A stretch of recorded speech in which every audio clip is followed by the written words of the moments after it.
Hello दोस्तों, आप सभी का स्वागत है हमारे एक और नई वीडियो में। और आज के इस वीडियो में जानेंगे कि बिहार एसएससी ऑफिस अटेंडेंट का फॉर्म किस तरीके से फिल करना है।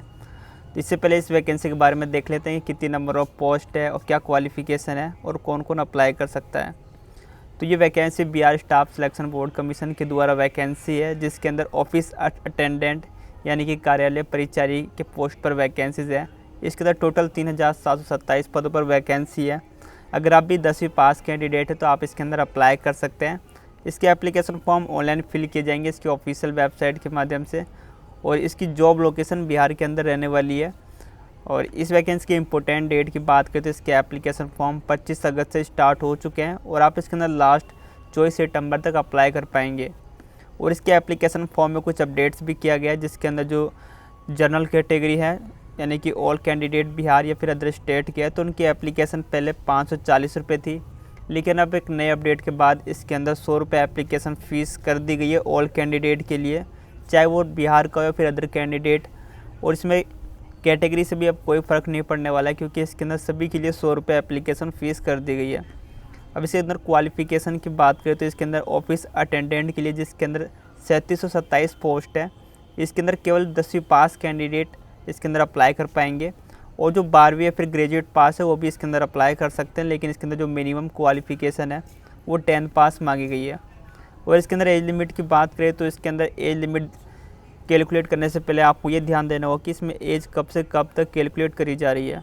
इसके अंदर आपकी मिनिमम एज 18 होनी चाहिए, यानी कि 1 अगस्त 2025 तक अगर आपकी मिनिमम एज 18 और मैक्सिमम 47 ईयर एज है तो आप इसके अंदर अप्लाई कर सकते हैं। और एज में आपको अलग से छूट भी मिलने वाली है अलग अलग कैंडिडेट को। और इसके अंदर सिलेक्शन प्रोसेस की बात करें तो इसमें 3 स्टेप में आपका सिलेक्शन प्रोसेस किया जाएगा। सबसे पहले आपका रिटर्न एग्ज़ाम होगा, उससे क्वालिफाई करने के बाद डॉक्यूमेंट वेरिफिकेशन, फिर मेडिकल टेस्ट के बाद फाइनल आपका सिलेक्शन किया जाएगा। तो चलिए अब जानते हैं किस तरीके से आपको फॉर्म फिलअप करना है। आपको एक वीडियो के डिस्क्रिप्शन में आपको एक लिंक मिल जाएगा, सिंपली उस पर क्लिक करना है। उस पर क्लिक करते ही आप इसकी ऑफिशियल वेबसाइट पर रिडायरेक्ट हो जाएंगे। और यहाँ पे आपको कुछ इंपॉर्टेंट डेट्स शो हो जाएगी और फिर नीचे आपको थोड़ा स्क्रॉल करना होगा। स्क्रॉल करने के बाद क्लिक हेयर फॉर रजिस्ट्रेशन, सबसे पहले आपको रजिस्ट्रेशन करना है। जैसे आप इस पर क्लिक करेंगे आपके सामने एक नया पेज ओपन हो जाएगा और इसके अंदर अपनी पर्सनल डिटेल्स को फिल करना है। सबसे पहले नेम ऑफ़ एप्लीकेंट, जिसके नाम से आप आवेदन कर रहे हैं उनका यहाँ पे नाम आएगा। और फिर यहाँ पर अपना यहाँ पे जेंडर सेलेक्ट करना है, मेल या फीमेल।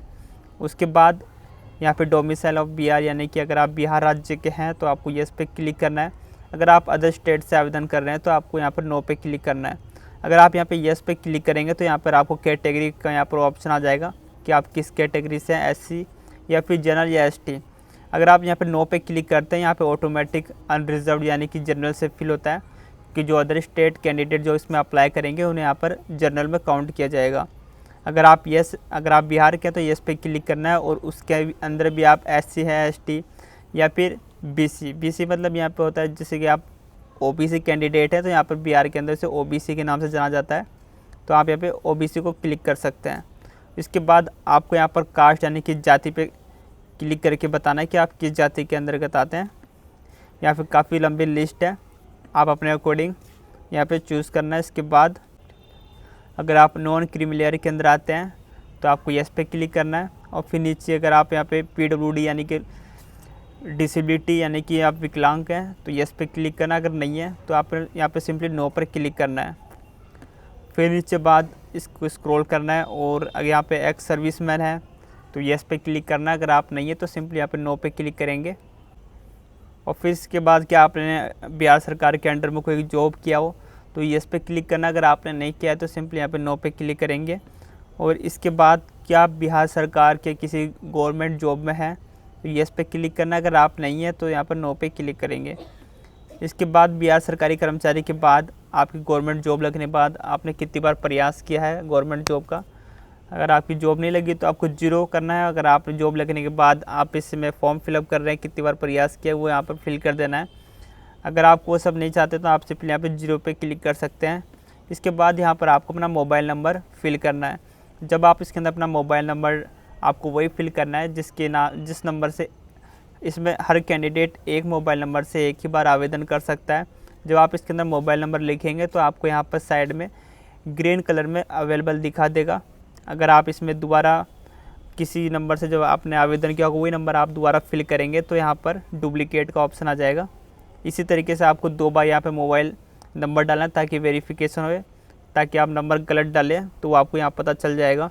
इसके बाद जीमेल आईडी यहाँ पे दर्ज करनी है, जिस फिर जीमेल आईडी आपको दोबारा कन्फर्मेशन देना है यहाँ पर जीमेल आईडी का। इसके बाद आपको यहाँ पर डेट ऑफ बर्थ यहाँ पर या आपको कैलेंडर का आइकन दिख रहा होगा, सिंपली इस पर क्लिक करना है। क्लिक करने के बाद सबसे पहले आपको अपने ईयर को सिलेक्ट करना है। ईयर को सिलेक्ट करने के बाद जो आपका मंथ है उसे सेलेक्ट करेंगे, फिर यहाँ पे डेट को यहाँ पर सेलेक्ट करेंगे। इस तरीके से यहाँ पर आपका जो डेट आ जाएगा और फिर इसके बाद यहाँ पर आपको कैप्चा फिल करके यहाँ पे सबमिट पर क्लिक कर देना है। तो चलिए सारी डिटेल्स हम जल्दी से फिल कर लेते हैं, फिर आगे का प्रोसेस आपको बताते हैं।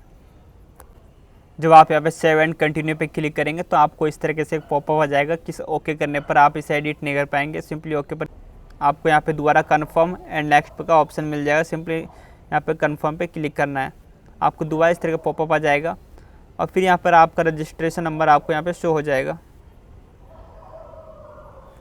इसे आपको कॉपी कर लेना है और फिर क्लिक है टू लॉगिन पर क्लिक करना है।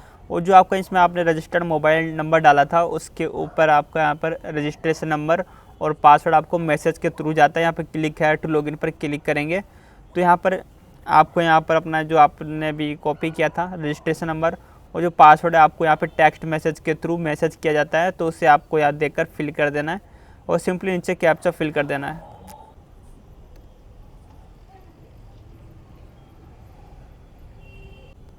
इस तरह आप यहाँ पे लॉगिन करने के बाद यहाँ पर आपको 6 स्टेप्स दिखाई देंगे, जिसमें से एक स्टेप्स को कंप्लीट करते जाना है और जब आप कंप्लीट यहाँ पे सबमिट करते जाएंगे तो एक ग्रीन होते जाएगा। तो सबसे पहले हम जो पर्सनल डिटेल्स है इनको फिल करेंगे। तो यहाँ पर जब इन हमने रजिस्ट्रेशन किया था तो उसमें से यहाँ पर हमारी जो बेसिक डिटेल्स है वो आ चुकी है। इसके बाद यहाँ फादर नेम, मदर नेम और यहाँ पर स्थायी निवासी प्रमाण पत्र, यहाँ पर जो आप अगर यहाँ पे डोमिसाइल है वो से आप यहाँ पे अपलोड करना है।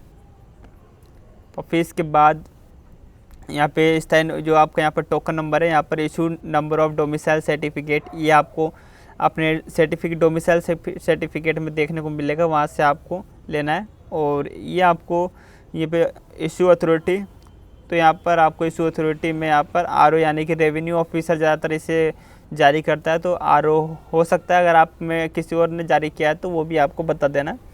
इसके बाद आपको नीचे स्क्रॉल करना है और यहाँ पर एनसीएल प्रमाण पत्र संख्या यहाँ से मांगा जाएगा। अगर आपके पास है तो इसे यहाँ पर दर्ज करना, अगर नहीं है तो यहाँ पर सिंपली इसे छोड़ देना है। क्योंकि यहाँ पे आप देख सकते हैं कि जो यहाँ पर रेड मार्क है तो इनके आगे यहाँ पर रेड नहीं है, तो इससे और यहाँ पे certificate other issue complaint authority यहाँ पे भी आपको फिल करना है। और इसके बाद नीचे स्क्रॉल करने के बाद आप यहाँ पे देख सकते हैं कि यहाँ पे क्या आप स्वतंत्रता सेनानी से आश्रित हैं क्या, यानी कि आप फ्रीडम फाइटर से रिलेटेड कोई संबंध नहीं है तो सिंपली आपको नो पे क्लिक करना है। यहाँ पे बाद अपनी नेशनलिटी को सिलेक्ट करना है इंडिया। इसके बाद क्या आपके पास आधार कार्ड है तो आपको येस पे क्लिक करना है। इसके बाद यहाँ पर आधार नंबर एंटर करना होगा और यहाँ पे फ़ोटो पहचान प्रमाण पत्र जो आपकी आईडी है, एक तो वोटर आईडी में भी होती है, आधार कार्ड में होता है, पैन कार्ड में होता है, तो वो ऐसे डॉक्यूमेंट आपको यहाँ पे सेलेक्ट करना है कि आप किस डॉक्यूमेंट को उस समय ले जाएंगे। तो यहाँ पर आधार कार्ड को यहाँ पर हम सेलेक्ट कर लेते हैं और इस आधार कार्ड का यहाँ पर नंबर भी आपको दोबारा से एंटर करना होगा। अगर आप यहाँ पे कोई जैसे कि पैन कार्ड है, पैन कार्ड में जो नंबर लिखे होते हैं वो आपको यहाँ पे दर्ज करना होगा, लेकिन हम यहाँ पे सबसे बेस्ट आधार कार्ड रहेगा तो हम यहाँ पे आधार कार्ड को चूज़ करके उसका नंबर लिख देंगे। उसके बाद उम्मीदवार के पहचान का कोई चिन्ह, तो यहाँ पर हम अगर कोई चिन्ह नहीं है तो आप यहाँ पे सिंपली नो मार्क लिख सकते हैं। नो मार्क लिखने के बाद आपको यहाँ पर क्या आपको कभी किसी प्रतियोगिता से वंचित किया गया है तो सिंपली यहाँ पे नो पे क्लिक कर देंगे। इसके बाद यहाँ पर आपको अपना परमानेंट एड्रेस आपको यहाँ पर लिखना होगा। सबसे यहाँ पे आप पहले अपना फुल एड्रेस लिख देंगे। इसके बाद आपका गांव मोहल्ला कौन सा है, नियरेस्ट पुलिस स्टेशन, और फिर यहाँ पे जो पोस्ट ऑफिस है वो यहाँ पर डालना है। इसके बाद यहाँ पर अपना स्टेट हम चुन लेते हैं बिहार। और फिर इसके बाद यहाँ पे जिला, उसके बाद यहाँ पर आपको पिन कोड सेलेक्ट करना है। और फिर जब इसे आप पूरा कर देंगे और जब आप इसे पूरा फिल कर देंगे, मैं जैसे फॉर एग्जांपल ये कुछ लिख देता हूँ यहाँ पे हमने कुछ अभी फॉर एग्जाम्पल ऐसे डमी से कुछ लिख दिया है। ये एड्रेस आप लिखने के बाद यहाँ पे जिससे आप अगर आपका सैम पर यहाँ पे चेक बॉक्स पे क्लिक करेंगे तो ये ऑटोमेटिक सैम इधर ही फिल हो जाएगा। इसके बाद आपको सबमिट पर क्लिक करना है। तो जल्दी से हम आप यहाँ पे करेक्ट कर लेते हैं, जो भी इन्फॉर्मेशन है हम यहाँ पे फिल कर देते हैं। इसके बाद आपको अपने सभी डिटेल्स को सही चेक कर लेना है। फिर इसके बाद नीचे स्क्रॉल करने के बाद प्रोसीड फॉर पेमेंट पर क्लिक करेंगे। पेमेंट पर दोबारा क्लिक करने के बाद आपको यहाँ पर SBI वाले पे क्लिक करना है और प्रोसेस ऑनलाइन पेमेंट पे क्लिक करेंगे। आपको यहाँ पर एप्लीकेशन फ़ीस दिख रही होगी 100 रुपये। यहाँ पेमेंट करने के बाद दोबारा पर ओके पर क्लिक करना है। क्लिक करने के बाद आपको अगर आप फ़ोनपे या पेटीएम QR कोड से करेंगे तो UPI पे क्लिक करेंगे। फिर इसके बाद आपको UPI QR कोड पे क्लिक करेंगे तो यहाँ पर आपको QR कोड जनरेट होगा। पेमेंट करने के बाद यहाँ पर आपको ऑटोमेटिक आपको रिडायरेक्ट हो जाएगा। यहाँ पर थोड़ा सा वेट करना है आपको।